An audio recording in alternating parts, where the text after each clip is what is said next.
Chapter 6. Devotional Paths to the Divine. The idea of Supreme God. Before the rise of expansive kingdoms, diverse groups of people each venerated their distinct gods and goddesses. As communities converged through the expansion of towns, trade, and empires, novel concepts took root. The notion that all living entities undergo numerous cycles of birth and rebirth, shaped by both virtuous and malevolent deeds, gained widespread acceptance. Simultaneously, the idea that equality among individuals does not exist from birth gained prominence in this era. The conviction that societal advantages were derived from one's birth into a noble family or a high caste became a focal point in numerous scholarly texts. The Bhakti tradition in South India. During the 7th to 9th centuries, a wave of new religious movements emerged, spearheaded by the Nayanas, saints dedicated to Shiva, and Alvars, saints devoted to Vishnu. Remarkably, these spiritual leaders hailed from diverse castes, including those traditionally deemed untouchable, such as the Puliyar and the Panas.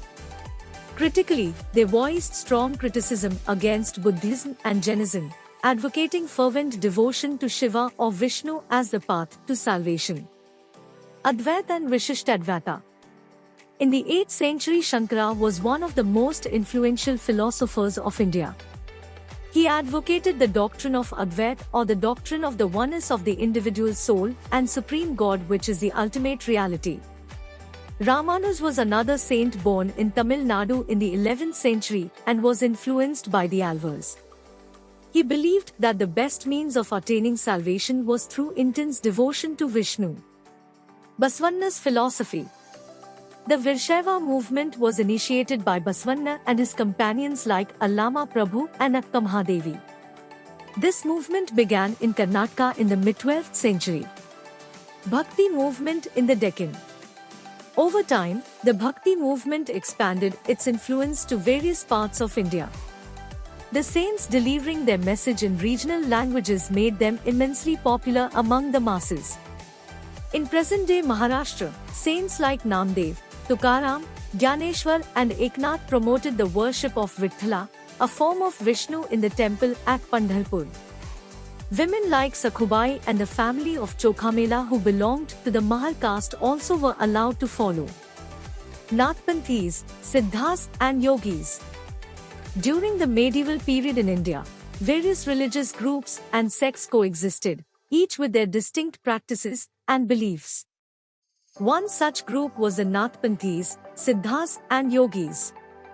These ascetic traditions emphasized renunciation of the material world and focused on rigorous mental and physical disciplines as a means to attain spiritual enlightenment and salvation. Bhakti movement in North India.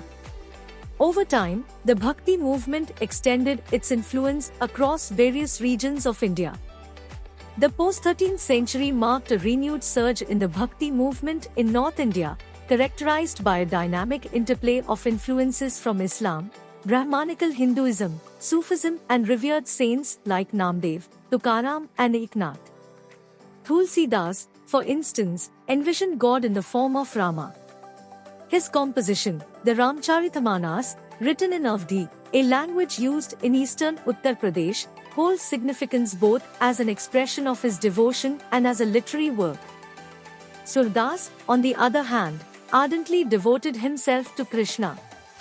His compositions, compiled in works like Sursagra, Susarwali and Sahitya Lahari, vividly express his profound devotion. During the same era, Shankardeva of Assam, late 15th century, played a pivotal role by emphasizing devotion to Vishnu. Mirabai was a Rajput princess married into the royal family of Mewar in the 16th century. Mirabai became a disciple of Ravidas, a saint from a caste considered untouchable. She was devoted to Krishna. In Bengal, Chaitanya Mahaprabhu composed numerous hymns praising Lord Krishna, spreading Krishna Bhakti and emphasizing music as a vital medium for expressing devotion. Teachings of Bhakti saints. 1. Selfless love and devotion. Bhakti emphasizes selfless love and devotion as the means to connect with God. Having a pure heart and mind is crucial, and true closeness to God cannot be achieved through ceremonies, rituals, sacrifices, or by renouncing the world. 2. Equality of all human beings. Bhakti saints emphasized the equality of all individuals. They taught that God did not create distinctions based on caste, religion, or social status. 3. Compassion and helping others.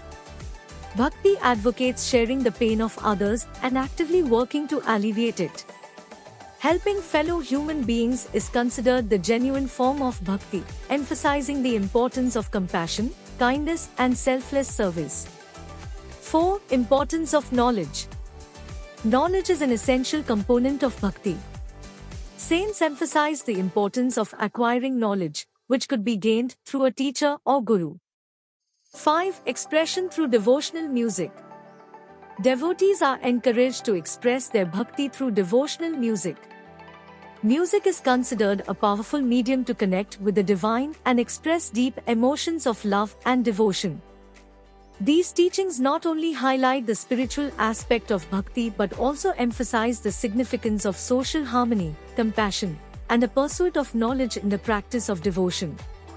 Sufi tradition. Absolutely, the Sufi movement originated in West Asia and gained momentum from the 9th century onwards. Many Sufi mystics and scholars migrated to various parts of India, bringing with them their teachings of love for God, simplicity in life, and the equality of all individuals. These Sufi saints emphasized spiritual devotion, inner connection with God, and treating everyone with respect, regardless of their social or religious background. Sufi orders. Indeed, the Sufi movement in India was organized into various orders or silsilas, with each order named after its founder. Sufi saints resided in kankas, which were spiritual retreats or hospices. Devotees from all religious backgrounds, including people of different faiths, came to these kankas seeking the blessings of the Sufi saints. The Chishti silsila made a significant impact on India during the 13th and 14th centuries, with numerous revered saints associated with this order. Khwaja Muinuddin Chishti, one of the first great saints of the Chishti silsila, established his dargah, Sufi shrine, in Ajmer.